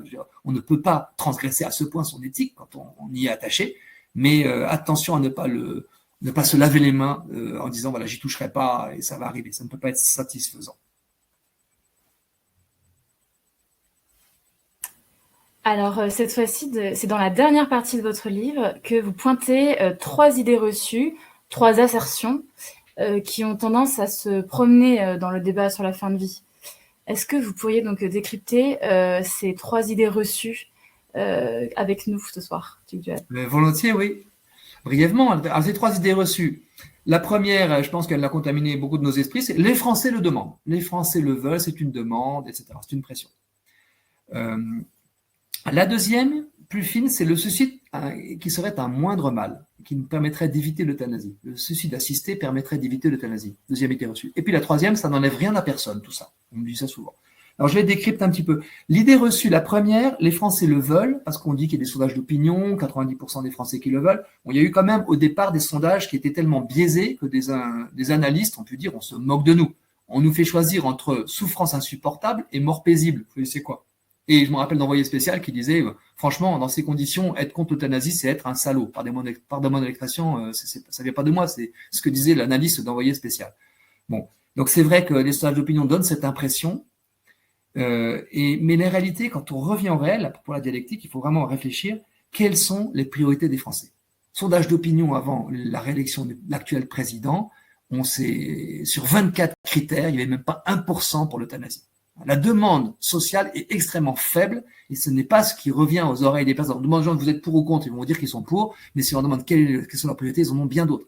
Si on revient uniquement dans le domaine de la santé, et qui est un domaine en grande crise aujourd'hui. Quelles sont les priorités des Français? Nous, on l'a demandé avec le collectif interassociatif Soulager mais pas tuer. On a fait une enquête d'opinion sur ces sujets, mais je vais y revenir. Mais les problèmes aujourd'hui, c'est quoi? Le numerus clausus, les déserts médicaux, l'accueil aux urgences, l'accès aux spécialistes, la couverture du territoire, etc. La crise des soignants, des vocations des soignants, la crise des EHPAD, c'est tout ça qui est un énorme écheveau compliqué à défaire de la part pour ceux qui nous gouvernent. Rajouter à ça, en ce moment, après la pandémie et dans le cadre aussi de la réforme controversée des retraites, rajouter la levée de l'interdit de tuer, ça a un côté vraiment, je dirais, irresponsable, même indécent selon certains. Même Jérôme Guedj, qui est favorable à l'euthanasie, député socialiste, dit que ça serait vraiment indécent quand on voit qu'on a renoncé à la loi grand âge et autonomie. Voilà. Donc, et quand on reste uniquement sur la fin de vie, quelle est la priorité? Quel est le consensus? 100% pratiquement des membres de la Convention citoyenne m'ont demandé les soins palliatifs. Appliquons la loi de 99. Donnons-nous les moyens d'accompagner dignement les personnes. Il y a quand même 25% des membres de la Convention citoyenne qui sont contre cette aide active à mourir, qui est une formule en plus contestable. Voilà. Donc, nous dénonçons, nous, le fait qu'on nous fait miroiter, on nous fait peser une demande sociale, alors qu'on s'aperçoit que dans les situations concrètes, c'est très, très, très marginal les demandes d'euthanasie réitérées. Par contre, si on légalisait, il finirait par y avoir une demande, parce que l'offre crée la demande, et puis culturellement, je vous ai montré ce qu'il y avait comme conséquence. Alors la deuxième assertion qui nous inquiète, et ça c'est le rôle d'Alliance Vitale, je pense spécifique de le dire, c'est le suicide serait un moindre mal. Et du coup, les soignants pourraient peut-être échapper à l'euthanasie en ayant un modèle type Suisse ou Oregon, où les gens provoquent eux-mêmes leur euthanasie. Et là, on est inquiet de cela, des conséquences. Je ne sais pas si vous avez eu vent de cette affaire, de ce qui s'est passé. Un New-Yorkais qui a appris que ses deux sœurs s'étaient suicidées ensemble en Suisse, 46 et 54 ans, sans pathologie si grave que ça. Donc, il est terriblement endeuillé. Il a appris ça sur les réseaux sociaux et l'association suisse lui a dit non, ça ne vous regarde pas, dossier médical. Voilà, elle est une association très laxiste, était dans nos critères. Donc, attention. Donc, je reviens sur la question du suicide. C'est un drame. On est tous touchés. En moyenne, il y a 14 personnes qui sont concernées par le suicide de quelqu'un qui en souffre beaucoup. Ça ne concernerait personne, d'ailleurs, que ça serait peut-être encore plus grave. Ça voudrait dire la mort sociale de la personne. La France s'honore d'une politique de prévention du suicide qui n'exclut personne. Et là, on commence à voir qu'on érige la maladie de Charcot, la sclérose latérale amyotrophique, au rang de maladie éligible au suicide assisté, par exemple. Et c'est très, très violent, en fait. Ça a des conséquences extrêmement violentes. J'ai un cousin qui est mort de cette maladie. Sa famille est très, très choquée. L'association, d'ailleurs, de recherche contre la sclérose latérale amyotrophique a protesté quand on a applaudi l'euthanasie en Suisse de Anne Berg qui vivait avec cette maladie dans une phase commençante. Et parce que la conséquence, c'est qu'on rejette des personnes. Si je prends des éléments de langage, on discrimine des personnes en les excluant de cette prévention du suicide, qui est due aux plus souffrants, justement. Et là, je pense que c'est important qu'on connaisse ce que les sociologues ont appelé l'effet Werther, du titre du roman de Goethe, fin du XVIIIe, Les souffrances du jeune Werther. Quelque temps après l'édition de ce livre, on s'est rendu compte qu'une proportion importante des lecteurs adolescents garçons se suicidaient par arme à feu, comme le héros du roman, qui a été interdit. Après le suicide des personnalités emblématiques, Pierre Bérégovoy, Kurt Cobain, Dalida, une vague de suicides des personnes de leur catégorie dans les semaines qui suivent. Plus 24% de femmes se suicidant dans les tranches d'âge de Dalida après sa mort. Et donc, on sait que le suicide est une réalité qui est contagieuse, en fait. Les éducateurs de jeunes le savent, quand il y a un suicide dans un établissement, ils font très attention, etc. Donc, il faut à la fois respecter la personne, mais bien dissocier de l'acte et ne pas valoriser l'acte. Donc, j'ai travaillé avec des spécialistes de prévention du suicide. On a écrit une chronique, une tribune avec Philippe Pozzo et le professeur Jean-Louis Terra qui disait attention, il est très difficile de distinguer la crise suicidaire de la demande d'euthanasie et surtout, il ne faut pas valoriser le suicide. Donc, on annule l'effet Werther quand on le dévalorise, en fait, sans juger la personne, mais en disant que ce n'était pas la solution, il y aurait eu d'autres solutions qu'on aurait aimé avoir. Et donc, nous sommes extrêmement inquiets de cette ouverture à ces possibilités de suicide. Dans l'article, vous regarderez ça peut-être sur Internet, mais dans l'article, l'annexe 6 de l'avis 139 du comité d'éthique, il y a une discussion sémantique. Est-ce qu'il faudra garder le mot suicide ou est-ce qu'il faudra ne pas le garder? Et il conclut en disant, d'ailleurs ça nous coince nous, Alliance Vita, il conclut en disant, il faudra le garder, et puis à l'usage, c'est un mot qui deviendra neutre. Ah non, surtout pas. Nous, on est très choqués par ça. En même temps, on veut garder le mot parce qu'il faut appeler un chat, en même temps, on ne veut pas qu'on connote positivement le suicide parce que ça fragilise les gens fragilisés qui tiennent par un fil parce que nous leur disons ta vie a du prix à nos yeux. Votre vie est précieuse pour la société. Quel que soit votre sentiment d'inutilité, vos souffrances, on a envie de vous soulager, de vous aider, mais surtout pas que vous mettiez fin à vos jours. Et je termine sur cette question du suicide par la citation de Hannah Arendt, qui est grande philosophe, qui disait que le gros problème du moindre mal en matière politique, c'est qu'on oublie très vite que c'est un mal. Voilà. Donc il faut redire le drame du suicide, qu'on voudrait l'éviter et que cette prévention doit toucher tout le monde. Et puis enfin, le troisième et donc dernier argument des trois triplettes sur lesquelles vous m'avez interrogé, c'est ça n'enlève rien à personne. Voilà, vous, monsieur Derville, faites ce que vous voulez, libre à vous de souffrir, j'ai déjà dit, etc. Mais on vous euthanasiera jamais de force. Ce qui est encore redit, Jonathan Denis tout à l'heure devant Farlorny, les députés, et devant moi. Mais en fait, non, ça nous concerne tous. Et Philippe Pozzo nous disait ça. Il a tenté de se suicider après son accident de parapente et avec ses tuyaux, parce qu'il avait que sa tête. Mais il a échoué, heureusement. Et il a dit que le sourire d'une infirmière lui avait redonné la vie. Il a dit heureusement que vous ne m'avez pas pris au mot de ma désespérance.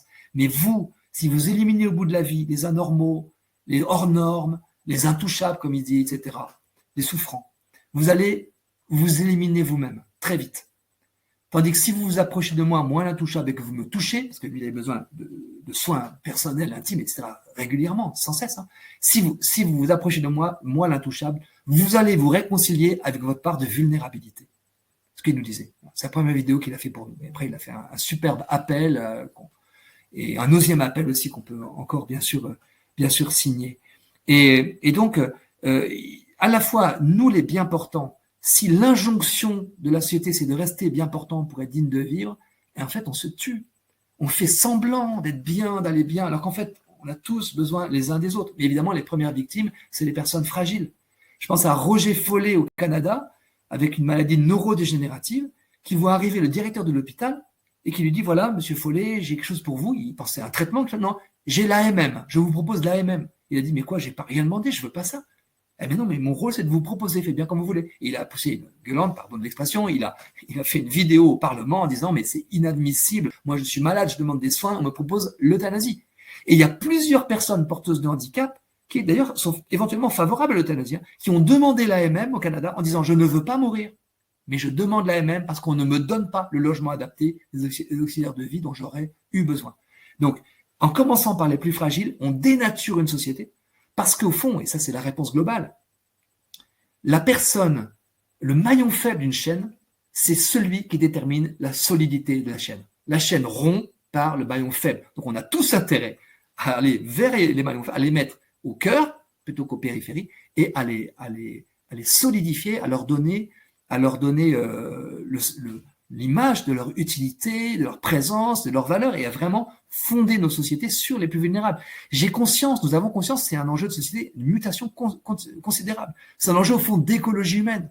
Soit la modernité prend la mort comme un projet et à ce moment-là, elle glisse vers l'exclusion des fragiles, soit on se reconnaît tous comme vulnérables et fragiles et on s'entraide, on est interdépendants et on se reconnaît comme dignes de vivre jusqu'au terme naturel de notre vie. Donc, culture de toute puissance d'un côté, culture de vulnérabilité. J'emprunte ce vocabulaire notamment à Jean Leonetti. Donc en démocratie, on ne tue pas, on ne porte pas atteinte à la vie d'autrui, ça c'est majeur. Comme le disait Robert Badinter, qui s'était exprimé à l'époque d'une discussion sur une euthanasie d'exception, il se montrait extrêmement réticent et il exprimait que la loi pénale a une valeur expressive et pas seulement répressive. Elle dit la valeur de la société. Notre société doit rappeler à chacun que sa vie a du prix. Voilà pour le troisième de la troisième triplette, si vous avez survécu. Merci beaucoup, Tugdual Derville, pour tous ces éclairages. Alors, la dernière question ce soir, beaucoup d'entre nous pourraient penser que tout est déjà joué d'avance, qu'il serait peut-être inutile de s'opposer encore à l'euthanasie. Qu'est-ce que vous répondriez à ces personnes peut-être tentées de baisser les bras ? D'abord, je les comprends. Je les comprends parce que c'est difficile, parce qu'il y a des coups de boutoir depuis des années, parce qu'il y a aussi des modalités de promotion des situations sur lesquelles on ne sait pas quoi répondre. Alors, je me pose la question moi, souvent et je me dis, au fond, qui a intérêt à ce que nous nous découragions et que nous nous taisions? Qui? Quel décourageur souhaite que nous puissions laisser faire? Rien que cette question, je pense que pour certains d'entre vous, fait écho dans oui, il faut, c'est disons d'honneur, mais aussi de le dire parce qu'il ne faut pas laisser faire. C'est majeur. Mais ensuite, il y a aussi une question, je dirais, d'efficacité. L'histoire n'est pas écrite. Et cette figure dialectique d'inéluctabilité est là pour nous désarmer en disant c'est inscrit dans l'histoire. C'est faux. L'histoire n'est pas écrite. Non seulement elle n'est pas écrite, mais c'est nous qui la faisons, chacun d'entre nous. Et on le voit, quelques exemples, la pandémie, qui aurait pensé qu'on aurait dû écrire des petits textes des petites signatures, des petits textes pour s'autoriser à aller marcher 1 kilomètre de chez soi. On l'a fait. Ce n'était pas écrit. La triste guerre en Ukraine n'était pas prévue, y compris par les spécialistes de ces sujets. La plupart du temps, ne l'ont pas prévu. Et donc, l'histoire, tant que la loi n'arrive pas, elle n'est pas arrivée. Et d'ailleurs, le rapport de force qui s'établit a beaucoup évolué depuis quelque temps. J'ai évoqué tout à l'heure, je ne vais pas me répéter, des personnalités qui ont pris position. On sent qu'il y a une gêne. Il y a une surenchère des promoteurs et puis il y a une gêne de ceux qui ont promis quelque chose. Donc on ne sait pas vraiment s'ils savent ce qu'ils veulent, mais en tout cas, on a vraiment intérêt à intervenir. Et on le voit, les parlementaires vont s'intéresser au sujet au pied du mur. Bien souvent, les gens vont apercevoir au pied du mur les enjeux que nous connaissons et travaillons depuis des dizaines d'années. Et donc, c'est le moment vraiment de ferrailler sur ces sujets. Et par ailleurs, en dernier ressort, si cette loi que nous craignons, contre laquelle nous nous battons, advenait, tout ce que nous aurions fait avant pour en dénoncer les conséquences, les engrenages, l'injustice, sera utile pour en limiter les dégâts et pour en dénoncer les dégâts. Et donc, pour toutes ces raisons, ne pas céder devant ceux qui veulent nous décourager, rentrer aussi dans ce rapport de force où des soignants, des patients, des personnes fragiles, etc., commencent à s'exprimer, des parlementaires, et puis aussi savoir que tout ce qu'on aura fait va permettre aussi d'éviter peut-être le pire, d'éviter les dérives que malheureusement nous voyons poindre. Voilà, donc intervenir, agir, et c'est ce que fait Alliance Vita, c'est ce que font d'autres structures. Il y a un congrès de la Société française d'accompagnement de soins palliatifs en ce moment même, qui s'est prononcé bien sûr contre l'euthanasie, et beaucoup d'autres associations qui agissent dans ce domaine. Et le collectif Intensif Soulager mais pas tuer, avec l'appel de Philippe Ozzo qu'on peut signer et qui aura aussi du poids. Merci beaucoup, Tugdual. Alors, nous allons passer maintenant à un petit temps de questions. Donc, nous avons un quart d'heure pour prendre quelques questions. Alors, on ne pourra pas toutes les prendre, mais on en a sélectionné quelques-unes. La première question qui vous est posée ce soir, eh bien, tout simplement, comment s'est passée votre audition avec Olivier Falorni cet après-midi? Eh bien, pas mal. J'ai eu une bonne petite discussion avec Jonathan Denis avant, personnel. C'est important de se reconnaître comme des personnes avec sa propre motivation et puis bien sûr la mienne. Et puis ce que j'ai peut-être apporté de plus, je vais pas aller dans le détail parce que je suis un peu à chaud aussi, mais je leur ai dit aux parlementaires à la fin, si vous ouvrez ce débat en levant partiellement de manière que vous penserez peut-être encadrer l'interdit de tuer, si vous le levez, vous êtes parti pour des dizaines d'années de guérilla parlementaire et juridique et judiciaire. Parce que j'ai pu montrer que les ADMD de tous les pays limitrophes ou lointains avaient toujours demandé plus, étaient toujours montrés insatisfaits. De toute façon, on rentre à ce moment-là dans un phénomène où ce serait un débat continu avec des affaires, des procès, des lois, des règlements, des discussions, des actions en justice, etc., des protestations. Et on est parti pour se polluer notre vie sociale en ayant fragilisé un des repères fondateurs dont on a absolument besoin. Donc, je pense que cette guérilla parlementaire et judiciaire et juridique qui s'annonce, je pense que c'est un argument de plus que j'ai imaginé en discutant avec, il y avait des attachés parlementaires et pas mal de députés aussi. Je ne sais pas l'effet que ça aura ensuite, c'est un élément parmi bien d'autres, ils auront d'autres débats. Mais voilà, ça s'est passé de manière plutôt conviviale. C'était un système où on parlait chacun 10 minutes, un quart d'heure, et ensuite on répondait aux questions des députés. Donc on n'a pas débattu frontalement l'un l'autre, on s'envoyait juste des petits exocètes sur le côté pour répondre aux petites attaques que les réponses donnaient. Donc c'était sous cette forme, ça s'est passé. Merci beaucoup. Question suivante. Que dire de l'argument économique? Est-ce que cet argument pèse dans le débat? Je pense que ça peut peser. J'ai fait une chronique, une tribune pour La Croix lorsque les responsables mutualistes ont plaidé pour l'euthanasie, en disant que c'était quand même douteux quand on connaît leurs difficultés à équilibrer leurs comptes, qui laissent entendre entre les lignes que, même si ce n'est pas leur intention, qu'il faudrait limiter la vie de leurs sociétaires. Je crois qu'il y a une petite musique en ce moment qui risque, assez malsaine, qui donnerait, c'est ce qu'a affirmé Comte Sponville, hein, qui laisserait entendre que finalement l'euthanasie ferait économiser de l'argent. Au Canada, il y a eu des études qui ont montré cela. D'ailleurs, on voit que c'est des économies très limitées, mais nous avons une société très économiste, hein, très utilitariste, avec la contamination des pays anglo-saxons. Il y a vraiment un risque qu'on fasse peser sur les personnes l'idée qu'elles nous coûtent. N'ayons pas d'illusion sur je parle de moi, notre ambivalence par rapport à nos proches. On peut avoir des désirs que des personnes disparaissent plus tôt, on peut lorgner des héritages, nous sommes des êtres on est capable de ça.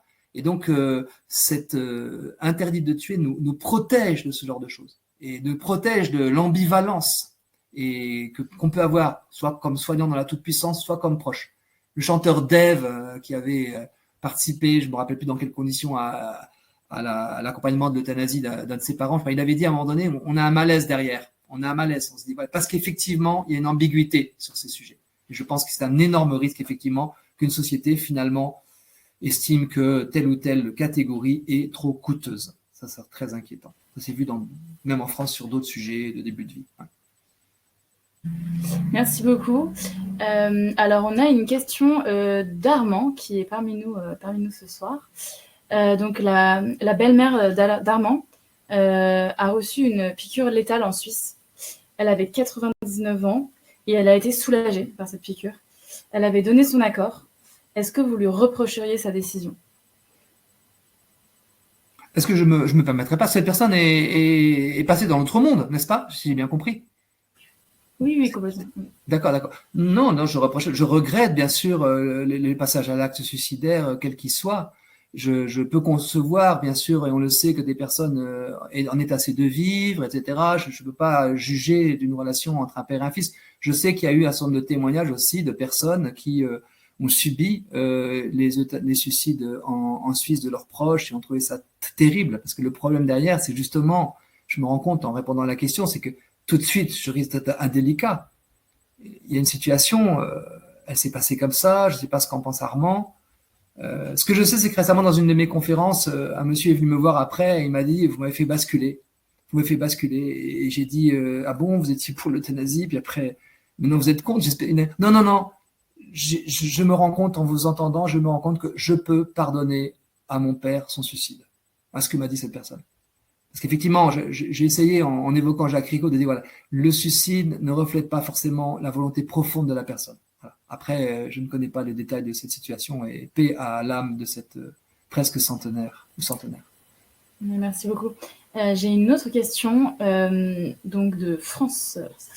J'ai accompagné mon mari pendant 1 an et demi, jusqu'à sa mort en décembre 2020, dans des conditions difficiles. Puis pendant 7 mois, mon fils de 50 ans, décédé en octobre 2021, également dans des conditions terribles. Les deux ont été suivis par des équipes extraordinaires. Ils ont lutté jusqu'au bout, et ne serait-ce que pour la mémoire de ces deux guerriers, je ne serai jamais d'accord pour donner la permission de tuer. Je ne saurais jamais vous remercier assez pour votre conférence. Donc, ce n'était pas une question, c'était, je pense, plus un grand merci. Ah, c'est sympa, c'est touchant. Et puis, je peux aussi avoir choqué d'autres personnes, j'en suis désolé hein, si j'ai choqué des personnes.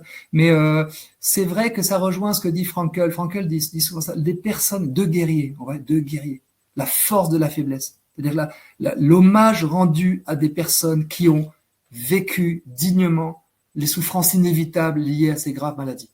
Donc c'est vrai que on emporte dans nos deuils, on emporte la force de ceux qui ont témoigné de ce qu'ils ont pu vivre. Ça, c'est magnifique. C'est Jean Montbourquette qui parle aussi du deuil. À un moment donné, malgré la peine, etc., on va prendre tout ce qui nous a été donné par ces personnes. Et les personnes fragiles, en fin de vie, ont souvent envie de transmettre dans leur présence à ceux qui le vivent, de transmettre des forces et des valeurs qui nous restent, des paroles, des attitudes dont on va pouvoir vivre. Humainement, quel que soit le destin aussi spirituellement de la personne, on va pouvoir porter ce qu'elles ont pu nous témoigner. Et je trouve ça très beau de savoir que cette personne, j'ai oublié son prénom, mais elle est, je ne sais pas si ça a été dit le prénom, mais cette personne, elle va par hommage à ces deux guerriers, continuer ce combat pour le respect de la vie des plus fragiles. Voilà, merci. Alors, cette fois-ci, une question. Y a-t-il des soignants en France qui se sont positionnés pour la légalisation de l'euthanasie et du suicide assisté? Oui, il y en a quelques-uns. Souvent, j'en parlais hier avec un oncologue qui m'expliquait, on discutait assez longuement des sédations proportionnées, il me dit que ça marchait très bien. Il me dit, c'est souvent des personnes assez isolées en fait, qui ont des pratiques solitaires, y compris d'ailleurs dans les pays qui ont légalisé l'euthanasie. Souvent, c'est des pratiques solitaires, beaucoup plus que des pratiques d'équipe. Mais il y en a, effectivement. Et il y a, depuis des dizaines d'années, quelques médecins qui ont même revendiqué des transgressions, etc. Et nous pensons d'ailleurs que à Alliance Vita, et ça fait quand même quelques dizaines d'années maintenant qu'on travaille sur ce sujet, qu'à un certain moment, il y avait un abus d'euthanasie, par essence abusive à nos yeux, par cocktail d'éthique, dans les hôpitaux, etc., avant que la culture palliative ne prenne la place et nous montre qu'il y avait heureusement autre chose à faire que de provoquer la mort des personnes. Mais effectivement, ce risque de toute puissance et certaines affaires, je pense à Christine Malève, etc., ont été dénoncées, des passages à l'acte en série. Voilà. Mais majoritairement, aujourd'hui, et très majoritairement, quand il s'agit des soins palliatifs, les soignants sont attachés au respect de la vie de leurs patients, heureusement. Alors, autre question. Que prévoit la loi Grand Âge et Autonomie? Alors, elle ne prévoit rien parce qu'elle a été reportée sine die par le précédent quinquennat. Voilà, et on ne sait pas bien ce qu'elle aurait prévu. C'est un enjeu énorme sur le plan à la fois financier, culturel, c'est une question de priorité. Qu'est-ce qu'on veut faire de nos personnes âgées? Et justement, on en parlait hier avec un parlementaire qui nous recevait. C'est un enjeu, nous disait-il, vraiment de société radicale. C'est-à-dire, où est-ce qu'on met notre priorité? Est-ce qu'on peut se satisfaire d'une société individualiste où on vit en silo par tranche d'âge? Jusqu'à mettre une tranche d'âge dans des EHPAD qui sont parfois nécessaires. Voilà, moi, j'ai eu une petite expérience qui m'a beaucoup éclairé, je dois dire, c'est que j'ai une tante qui a une maladie évolutive, j'ai évoqué, je crois, et je suis parti en confinement avec elle parce qu'elle ne pouvait pas rester seule dans son appartement à cause des problèmes cognitifs qu'elle avait. Et je me suis dit, mais je me suis privé de cette... On a vécu 2 mois ensemble, du coup, dans des conditions particulières, chômage partiel, on n'avait pas de loisirs, donc unité de vie, c'était facile. Et puis on est reparti en deuxième confinement avec elle. Je me suis dit, mais on vit, je pensais aux médecins africains qui critiquaient l'Occident. On n'a plus l'habitude de vivre ensemble entre les générations. On est tous devenus individualistes. Donc, une société qui est trop individualiste, elle pousse à l'exclusion des plus fragiles. Donc, on a un intérêt à relier, à se relier. Et une loi devrait faciliter toutes ces relations intergénérationnelles, ces présences, ces structures innovantes, de plus petite taille, souples. Aux États-Unis, où il n'y a pas la protection sociale que nous avons, les personnes ont de plus en plus, ça s'est développé beaucoup, d'avoir une maison au bout de son jardin pour accueillir ses parents âgés. Donc ceux d'entre nous qui avons accompagné des parents âgés, on sait qu'il faut voyager, aller les rencontrer, parce qu'on n'habite pas au même endroit. Enfin, c'est très complexe, c'est difficile, mais sans doute faut-il inventer une nouvelle forme de vie en commun, peut-être une société d'écologie humaine, où vraiment on prend soin des personnes aux différents stades de leur vie en les respectant toutes. Et ça, c'est au-delà de la loi, c'est une culture. Donc c'est une loi, bien sûr, mais il faut qu'on s'y mette tous. On ne peut pas juste demander à des professionnels de gérer des situations qui sont des situations intimes, personnelles, familiales. Voilà. Donc, voilà. Mais c'est vrai qu'Alliance Vita demande à ce qu'il y ait cette loi Grand Âge et Autonomie, demande qu'on prévienne tous les suicides, enfin, à tout un projet politique plus global qui dépasse le seul non à l'euthanasie au suicide assisté pour dire un oui aux personnes les plus fragiles. Merci beaucoup pour cette réponse. J'ai une question de Gaël qui demande comment aider. Alors, mais comment aider qui comment aider Alliance Vita ou comment aider à la défense de la vie ouais. Je vais essayer d'aborder l'aide sous 2 angles. Je pense qu'on ne peut pas nous désintéresser du sort des personnes en fin de vie, que ce soit nos proches, nos amis ou voire même des inconnus.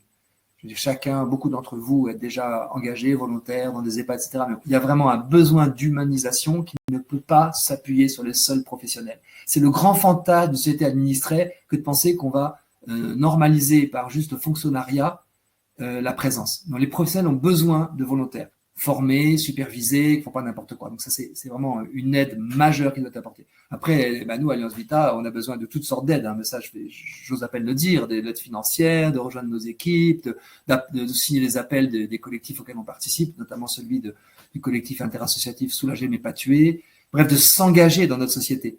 Hein, de ne pas laisser l'histoire passer comme ça, les trains de l'histoire passer en les regardant comme une vache regarderait des trains passer. Et alors, je peux témoigner, mais je ne suis pas le seul, parce que les équipes de Vita, depuis longtemps maintenant, le vivent, c'est que quand on a fait son boulot, juste ce qu'on doit faire, hein, c'est douloureux parfois, c'est difficile, je ne dis pas que c'est ça, mais quand on a posé sa pierre et agi, eh bien, on a un sentiment d'accomplissement. Je veux dire, il y a mon ami dont j'ai parlé, qui est mort il y a peu de temps, et je lui ai posé une dernière question quand il pouvait encore s'exprimer bien, et les moments où il avait basculé dans la vie, et il m'a dit, tu sais, à un moment donné, j'ai eu l'impression il travaillait dans un domaine très complexe que je ne vais pas détailler, que ça ne servait à rien, que j'étais impuissant à modifier les choses, qu'il y avait trop de normes, trop de blocages, ça ne servait à rien. Et ce que j'ai réussi à intégrer dans une conversation avec d'autres, c'est que je n'étais pas chargé du tout, je ne suis pas chargé du tout, mais ce que tu fais, ce que je fais n'est pas dérisoire.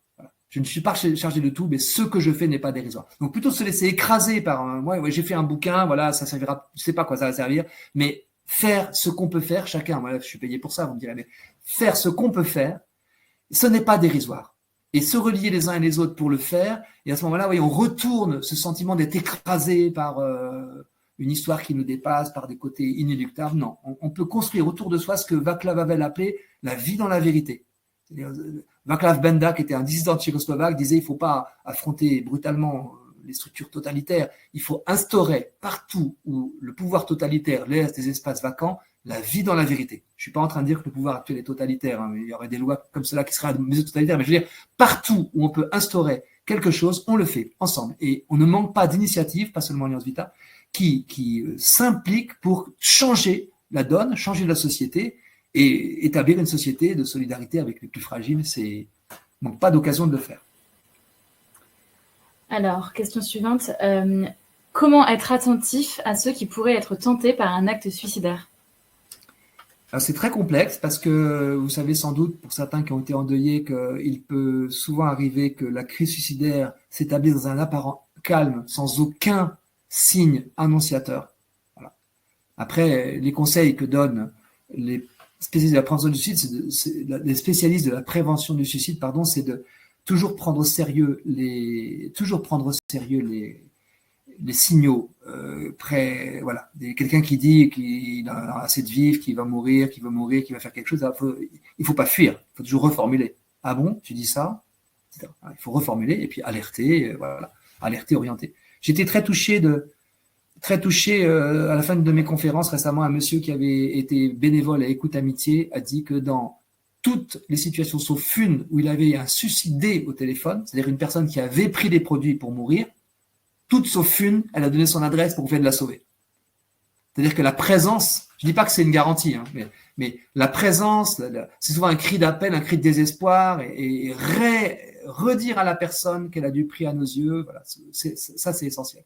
Maintenant, je ne suis pas un grand spécialiste de ce sujet, donc tournez-vous vers des spécialistes qui peuvent donner peut-être des conseils plus solides, en tout cas plus vérifiés que ceux que j'ai donnés intuitivement. Merci beaucoup, Tugdual, pour cette conférence en ligne. Merci à tous ceux qui sont venus nous écouter. On vous souhaite une très bonne soirée. Le webinaire va s'arrêter là. Et puis peut-être à bientôt. N'hésitez pas à signer l'appel de Philippe Pozzo di Borgo. Voilà, merci à tous. Bonne soirée. Merci Claire-Marie, merci à tous. Bonsoir. Bonsoir.